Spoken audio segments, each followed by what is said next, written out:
हो गया। ठीक है। जयराम जी, अभी आप लोग थानों में भी बैठक किए कार्यकर्ताओं के साथ, और कार्यकर्ताओं का भी बहुत काफी संख्या में हुजूम, क्या दिशा निर्देश दिए? देखिए, चूँकि हम लोग सभी नौसिखिए हैं, आंदोलन भी नया नया किए। अगर हम लोग राजनीति भी करने जाएंगे तो नया नया होंगे, यानी कहीं ना कहीं हम लोग सीख रहे हैं, सीखने के क्रम में है।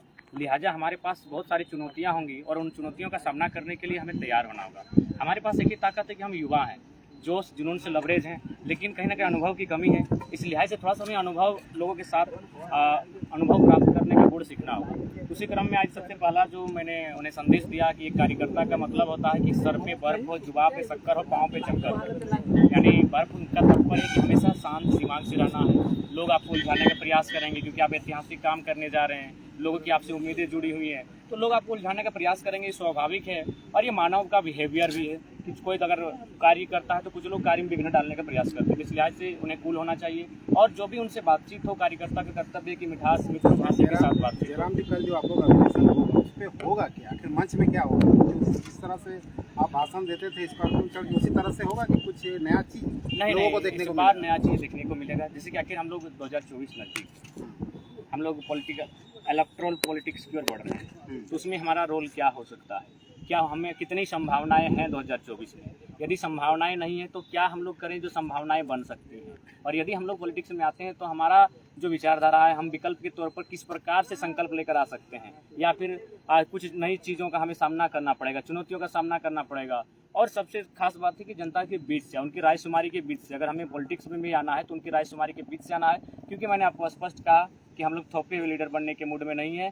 जनता चाहेगी तो हम लोग राजनीति के मैदान में आएंगे। जो लोग पहुंचेंगे क्या उनसे भी राय लिया जाएगा क्या? हाँ, निश्चय राय लोगों को माइक देकर, एक लोगों को नहीं, लेकिन एक प्रत्येक जो, जैसे मान के चलिए 50 लोग आए आपका रामगढ़ से, तो उनसे अभी शाम को हम लोग एक संदेश दे देंगे कि आप जो 50 लोगों की टीम के साथ आ रहे हैं उस दल का एक मुखिया चुन कर आए और आप लोग डिस्कस करते हुए आए कि आपका कल यहाँ रिप्रेजेंट। कुछ घोषणा पत्र भी जारी कीजिए। हाँ, निश्चय। उद्देश्य हमारा जो है, हाँ, अगर मान के हमारी समिति का जो प्रचार प्रसार होगा उसका उद्देश्य को जारी किया जाएगा। बहुत सारी आखिर जैसे कि मान के चलिए हम लोग बात करते हैं 60-40 नहीं चलते, तो लोग हमसे सवाल उलट कर ये पूछ सकते हैं कि 60-40 नहीं चलते तो की चलते, तो उसके लिए फिर हम लोग के पास ड्राफ्टिंग है, उसको भी हम लोग प्रेस कॉन्फ्रेंस करके जारी करेंगे। जो आप लोग आंदोलन चल रहा था, भाषा आंदोलन, खतियान आंदोलन, क्या वो कल के बाद समाप्त हो जाएगा? नहीं, ऐसा थोड़ी है, कल के बाद भी रहेगा और हमेशा रहेगा, बल्कि आंदोलन और मजबूत होगा। हम लोग जो हमारी समिति है या फिर जो हमारे लोग हैं भारी संख्या में हमारे सदस्य के रूप में जुड़ेंगे। उसमें अभी क्या था कि मतलब मौखिक ही आंदोलन होता था, हम लोग सोशल मीडिया में घोषणा करते थे। अब जमीनी स्तर पे होगा, लोग पेपर वर्क के साथ होगा, और साथ ही साथ यदि हम पॉलिटिकल रिफॉर्म करेंगे तो पेपर वर्क और जमीनी स्तर से होगा तो हमारे चांसेस बनेंगे।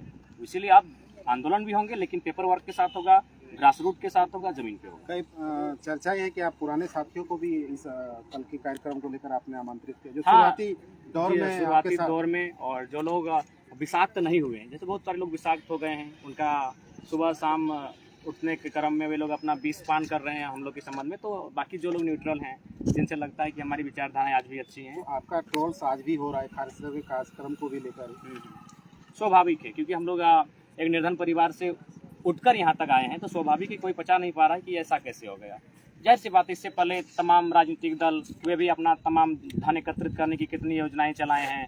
आपका यही राजनीतिक दलों में आपका जो विधायक को टिकट दिया गया उसमें 51,000 रुपये का चंदा लिया गया, लेकिन कभी ना कोई सवाल हुआ ना जवाब हुआ, क्योंकि वो माइंडसेट है कि अमीर लोग कुछ करेंगे दिक्कत नहीं है, ये गांव के बच्चे पढ़ने लिखने वाले साधारण छात्र आगे आते हैं तो सबको दिक्कत है। हम लोग सार्वजनिक कर दिए हैं, हम लोग फंडिंग को भी सार्वजनिक कर दिए, कहाँ से आया छुपा नहीं है। विदेश से भी, जैसे ओमान, बिल्कुल, अरब से भी हम गिना दे रहे हैं आपको। ओमान से है, सऊदी अरब से है, संयुक्त अरब अमीरात से है, साउथ अफ्रीका का 2 जगह है, सेनेगल और तंजानिया की कुछ है, मॉरिशस भी लोग मदद कर, हाँ मॉरिशस से है, झारखंड के हैं, नेपाल से हैं, फ्रांस से है, जर्मनी से हैं, मैंने कुल मिलाकर 17-18 कंट्री से सहयोग आया है और अच्छा सहयोग आया है। और ये देश के भी विभिन्न राज्यों से आए हैं, जो हमारे झारखंड के नहीं है भी है, उन्होंने सहयोग किया है। कुछ नेपाल के लोग हैं, उन्होंने सहयोग किया है।